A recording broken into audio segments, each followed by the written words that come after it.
लेकिन आप एक इंटरनेशनल साजिश को भी तो समझे ना कि 15 अप्रैल तक situation was in total control.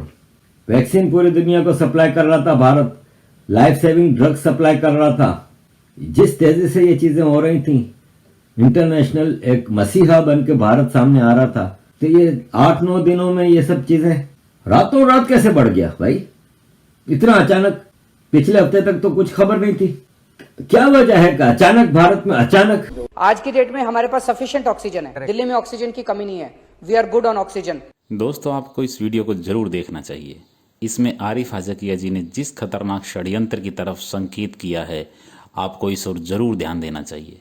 जब भारत में कोरोना काबू में आ गया था, लगभग हमने विजय पा ली थी, वैक्सीन बन रही थी, लग रही थी और इतनी बन रही थी कि दूसरे देशों को भी दी जा रही थी।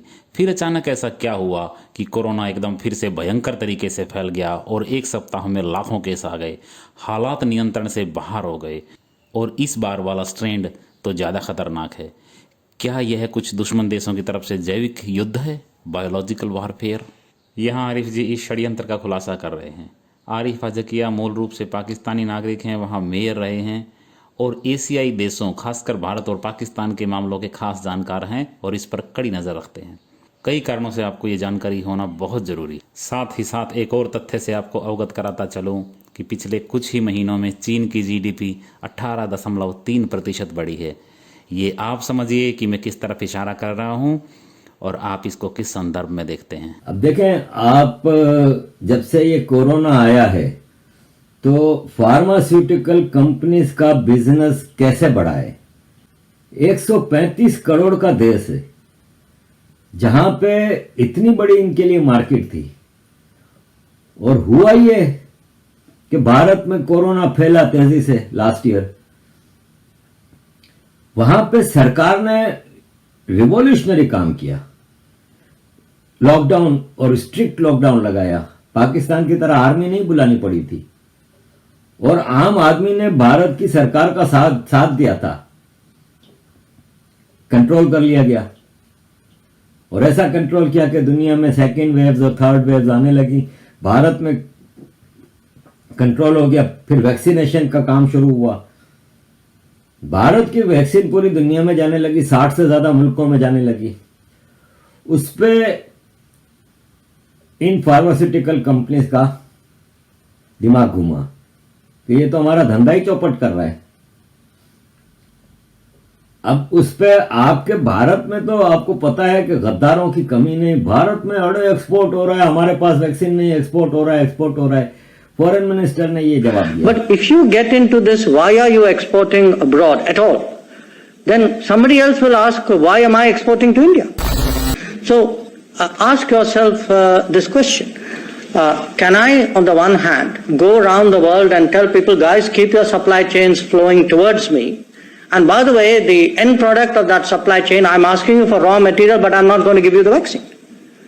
So now, and look at the vaccine itself.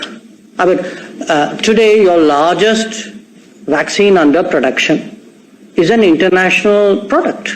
It's a co-creation. It's a co-production.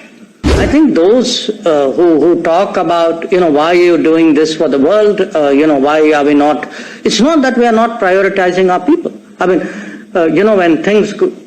as things got tough, we actually spoke to the world very honestly and said, look, we tried, we have done our best to live up to commitments, contractual commitments of producers, COVAX commitments, the Gavi stuff you spoke about. But right now, please understand that I have this very serious situation at home, and I think most countries understand that. अब foreign minister ने बता दिया कि क्या वजह है export करने की, और भारत में वैक्सीन बहुत ज्यादा तादाद में है और इसकी प्रोडक्शन बहुत तेजी से बढ़ रही है। 1 billion doses with in year तैयार होने वाले हैं। इसके अलावा और कई किस्म की वैक्सीन आ गई है भारत में।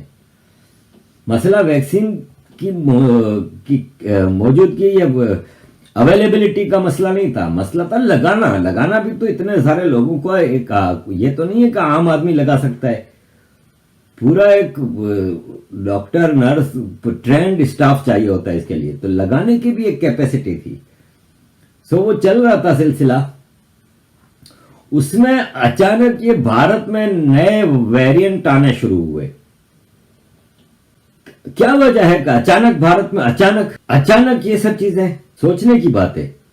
देखें, पॉलिटिक्स मैं नहीं करना चाह रहा, ये एक बहुत ही इंसानियत का मसला है। 3-3 लाख केस रोज के हो रहे हैं, हजारों लोग रोज के मर रहे हैं, मजाक नहीं है। लेकिन ये अचानक कैसे हुआ?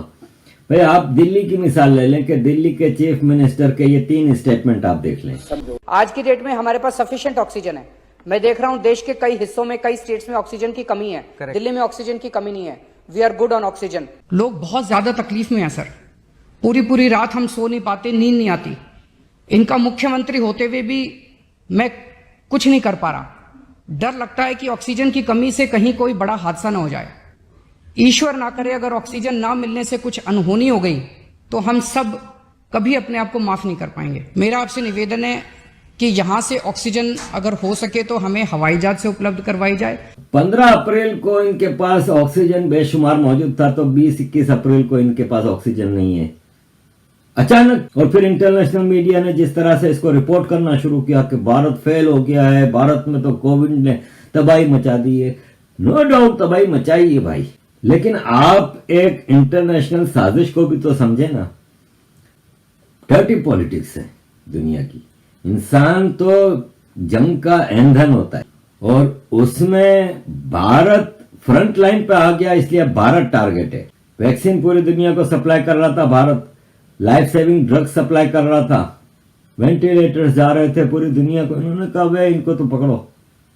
रातों रात कैसे बढ़ गया भाई इतना अचानक? पिछले हफ्ते तक तो कुछ खबर नहीं थी। 15 अप्रैल तक situation was in total control. तो ये 8-9 दिनों में ये सब चीजें, ऐसे तो नहीं हो सकता ना कि यार कुछ तो है वजह। तो कहीं से प्लीज ये ना समझिएगा कि मैं कोई सियासत खेल रहा हूं। ये मेरे जो समझ में आ रही है इस स्टडी के बाद, ये एक टारगेटेड अटैक है ऑन भारत, मल्टी डायमेंशनल है।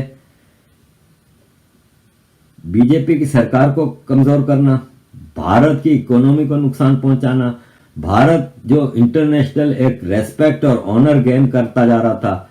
आज से 1 महीने पहले की बात है, दुनिया का हर मुल्क भारत का शुक्रिया अदा कर रहा था, WHO शुक्रिया अदा कर रहा था।